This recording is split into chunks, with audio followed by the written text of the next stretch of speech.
Ram Sita serial நாளைக்கு ஒரு வேறு லெவல் எபிசோடு வந்திருக்குன்னே சொல்லலாம். செம பரபரப்பாக இருந்துச்சுன்னே சொல்லலாம். மகாக்கு எல்லாம் உண்மையும் தெரிஞ்சு அர்ச்சனாவை வந்து கம்பெனி விட்டு அடித்து துரத்துறாங்கன்னே சொல்லலாம். செம பரபரப்பாக இருந்துச்சு. ஸ்கிப் பண்ணாமல் ஃபுல் வீடியோ கேளுங்க.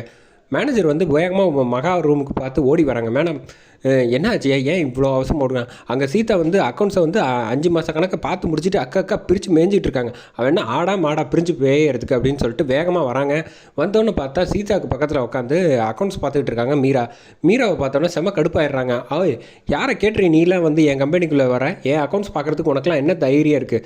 மரியாதையாக கம்பெனியை விட்டு வெளில 2 பேரும் போகிறீங்களா இல்லை வந்து போலீஸை கூப்பிடுவா அப்படின்னோன்னே, என்ன மகாக்கு இவ்வளோ கோவம் வருது, இவ்வளோலாம் கோவப்பட மாட்டாளே, அப்போ ஒருவேளை வந்து ஏதோ தப்பு நடந்திருக்குமோ அப்படின்னு சீதா வந்து யோசிக்கிறாங்க. இது வரைக்கும் நான் வந்து தப்பு நடந்திருக்கும்னு யோசிக்கவே இல்லை. அது மட்டும் இல்லை, உங்கள் மேலே எனக்கு ஒரு துளி கூட சந்தேகம் பட்டதே கிடையாது. இப்போ நீங்கள் நடந்துக்கிற நடவடிக்கை பார்த்தா எனக்கு ரொம்ப சந்தேகமாக இருக்குது. அக்கௌண்ட்ஸில் கண்டிப்பாக ஏதோ ஒரு ஊழல் மட்டும் இருக்குது. சரி, நான் அதை கண்டுபிடிச்சிட்டு உங்கள் டேபிளுக்கு எடுத்துகிட்டு வரேன், நீங்கள் இப்போ கிளம்புங்க அப்படின்னு சொன்னோன்னே, யாரை பார்த்து வந்து என் கம்பெனியில் திருடி நானே வச்சுக்க போகிறேன்னு அர்த்தமாக என்ன நினச்சிக்கு பேசிகிட்டு இருக்கேன் அப்படின்னோடனே கரெக்டாக துரை வந்துடுறாப்புல. துரை வந்து மகா நிப்பாட்டுறாங்க. அவங்களுக்கு ஏதோ அக்கௌண்ட்ஸ் பார்க்குறேன்னு சொல்லியிருக்காங்க, பார்க்கட்டும். அவள் சீதாவுக்கு ஏதோ சந்தேகம் இருக்குன்ட்டு அவள் வர சொல்லியிருக்கா. அவளை பார்க்கக்கூடாதுன்னு சொல்கிறதுக்குலாம் நமக்கு ரைட்ஸ் கிடையாது அப்படின்னா, என்னென்ன சொல்கிறீங்க? அவளை மரியாதையாக இந்த ரூமை விட்டு வெளில துரத்துறீங்களா இல்லையா அப்படின்னோடனே, மகா ஒன்று தெரிஞ்சுக்க, இந்த கம்பெனியில் 5% ஷேர் இருக்குது, அவளுக்கு 25% ஷேர் இருக்குது. எங்களை அக்கௌண்ட்ஸ் பார்க்கக்கூடாதுன்னு சொல்ல உனக்கு ரைட்ஸே இல்லை. உனக்கு என்ன ரைட்ஸ் இருக்கோ அதே ரைட்ஸ் எங்களுக்கும் இருக்குது. அது முதல்ல தெரிஞ்சுக்கிட்டு பேசு. நான் வந்து இந்த ஷேர் ஹோல்டராக வந்து நான் வந்து அக்கௌண்ட்ஸ் செக் பண்ணுவேன். நியாயப்படி நீ தான் டேபிளுக்கு எனக்கு கொடுத்துருக்கணும், கொடுக்கலங்கிறனால இப்போ நாங்கள் செக் பண்ணுறோம். உனக்கு என்ன பிரச்சனை இருக்குது? நான் செக் பண்ணி முடிச்சுட்டு வரேன் போ அப்படின்னோடனே, சரி என் கம்பெனியில் எந்த ஒரு சின்னதாக ஒரு தப்பு கூட நடந்திருக்காது, உன்னால் என்ன கண்டுபிடிக்க முடியுமோ கண்டுபிடிச்சிக்க அப்படின்னு சொல்லிட்டு கெத்தாக வந்து மகாலட்சுமி உள்ளே போய் உட்காந்துடுறாங்க. சீதாவும் மகாவும் கெத்தாக வந்து கண்டுபிடிச்சதுக்கப்புறம் வந்து வந்தோடனே, என்ன சாப்பிட்டுட்டு போகிறீங்களா, வந்த வேலை முடிஞ்சிருச்சுல, இனிமேல் இந்த ஆஃபீஸ் பக்கமே வரக்கூடாது அப்படின்னு சொல்லிட்டு கெத்தாக காட்டுறோன்னா, சீதா வந்து ஃபைலை தூக்கி இப்படி டேபிள் மேலே போட்டுட்டு, 30 லட்ச ரூபா திருடி இருக்கியே, இதுக்கு என்ன கணக்கு, பொய் கணக்கு இருக்குது, அதுக்கு என்ன பதில் சொல்ல போகிற அப்படின்னோடனே, what nonsense you are talking அப்படின்னோன்னா, அந்த கதையெல்லாம் வேணாம், 30 கோடி ரூபா ஊழல் நடந்திருக்கு, அது வந்து பொய் கணக்கு இருக்குது, நாங்கள் கண்டுபிடிச்சாச்சு. இப்போ உங்கள் மேலே எனக்கு சந்தேகம் வந்து இது வரைக்கும் இல்லாமல் இருந்தது, இப்போ நான் சந்தேகப்படுறேன் நீங்கள் பண்ணுறதை பார்த்து. ஒருவேளை இதுக்கு உங்கள் தப்பு இல்லைன்னா யார் தப்பு பண்ணியிருக்காங்கன்னு ஆக்ஷன் எடுங்க. அப்படி இல்லையா, நீங்கள் தப்பு பண்ணியிருக்கீங்கன்னு நான் கண்டுபிடிக்கிறேன்னா நான் உங்கள் மேலே ஆக்ஷன் எடுப்பேன்னு சீதா மாசா சொல்லிட்டு போயிடுறாங்க அங்கேருந்து.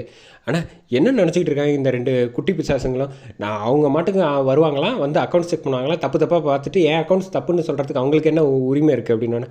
நான் சொல்கிறேன்னு தப்பான்னு வச்சுக்காதன்னு தர சொல்கிறாப்புல. ஒரு தடவை நீ அந்த அக்கௌண்ட்ஸ் எல்லாத்தையும் செக் பண்ணிடு அப்படின்னு சொன்னோன்னே, எப்படின்னா என் அக்கௌண்ட்ஸ் வந்து நானே என் கம்பெனியில் சம்பாதிச்சதை நானே திருடி விட்டேன்னா இது ஏதாவது நம்புற மாதிரியா இருக்குது அப்படின்னு சொன்னோன்னே, இதை செக் பண்ணால் என்ன செக் பண்ண மாதிரி ஆகிடாது அப்படின்னு. திரும்பவும் சொல்கிறேன், அவளுங்க வந்து தப்பாக செக் பண்ணியிருந்தாங்கன்னா உனக்கு நல்ல ஆப்பர்ச்சுனிட்டி.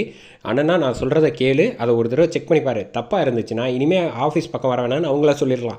ஒருவேளை அவங்க சொல்கிறது சரியாக இருந்தால் இது என்ன ஸ்டெப்புன்னு உனக்கே தெரியாமல் யாரோ ஒருத்தவங்க உன்னை ஏமாற்றிருக்காங்க. இது வந்து நீ கண்டிக்கணும்.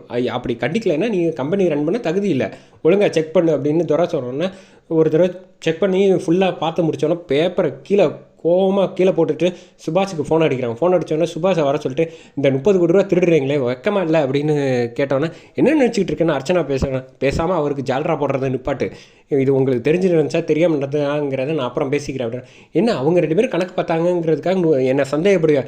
சந்தேகம்லாம் முன்னெல்லாம் நான் பண்ணலை சுபாஷ். நீ திருடி இருக்கேங்கிறது அப்பட்டமாக தெரிஞ்சு போச்சு. எதுக்காக திருடுன, யாருக்காக கொடுத்த அப்படின்னு கேட்டோன்னே முழிக்கிறான். என்ன அர்ச்சனா வந்து யோசிக்கிறேன், 25 கோடி தானே நம்மகிட்ட சொன்னாங்க, மீதி 5 கோடி என்ன ஆச்சு அப்படின்னு யோசிக்கிறப்ப, அதை தான் வந்து அவளுக்கு கொடுத்து அனுப்பி விட்டோமே ஹைதராபாத்துக்கு, அப்புறம் எப்படி சொப்னாக்கு அப்படின்னு யோசிக்கிறப்போ, நம்ம குடும்பம் இது, நம்ம கம்பெனி, உங்களை என்றைக்காவது காசு எடுக்க வேணாம்னு சொல்லியிருக்கேனா? ஆனால் எதுவாக இருந்தாலும் அக்கௌண்ட்ஸில் வரணும். அக்கௌண்ட்ஸில் வராமல் நீங்கள் இப்படி பண்ணி வச்சுருக்கிறது வந்து ரொம்ப தப்பான விஷயம்.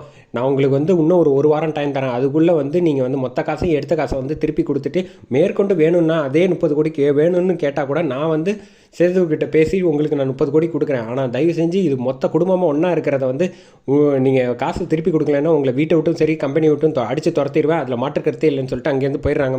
மகா வந்து செம கோவத்தில் போயிட்டு இருக்கப்ப சுபாஷ் வந்து இந்த பக்கம் வந்து நம்ம கம்பெனியை விட்டு நம்ம எடுத்த காசை வந்து எடுக்கக்கூடாதுன்னு சொல்ல இவளுக்கு என்ன ரைட்ஸ் இருக்குது, இவ இருந்தால் தானே இவ்வளோ பிரச்சனை, இவளை வந்து முடிச்சு விட்ற வேண்டியதா அப்படின்ட்டு இந்த பக்கம் சுபாஷ் வந்து ஆவேசமாக யோசிச்சுக்கிட்டு இருக்காப்புல தள்ளாடிக்கிட்டே. அதே சமயத்தில் இந்த பக்கம் வந்து அர்ச்சனா வந்து ஃபோன் பண்ணி கல்பனாட்ட பேசிகிட்டு இருக்காங்க. இந்த மாதிரி நடந்த தில்லுமுள்ளு எல்லாத்தையும் கண்டுபிடிச்சிட்டா, 30 கோடி கொடுக்கணும் இல்லைன்னா கம்பெனி விட்டு போகணும் அப்படிங்கிறா. மகாவையும் அனுப்பி விட்ற வேண்டியதா அப்படின்னு சொன்னோன்னா டக்குன்னு மகா திரும்பி வந்து அர்ச்சனா மாட்டிக்கிட்டாங்க மகா கிட்ட. என்ன நினச்சிக்கிட்டு இருக்கீங்க 2 பேரும் வந்து என்னை ஏமாத்திடலான்னு பார்க்குறீங்களா அப்படின்னு சொல்கிறாங்க.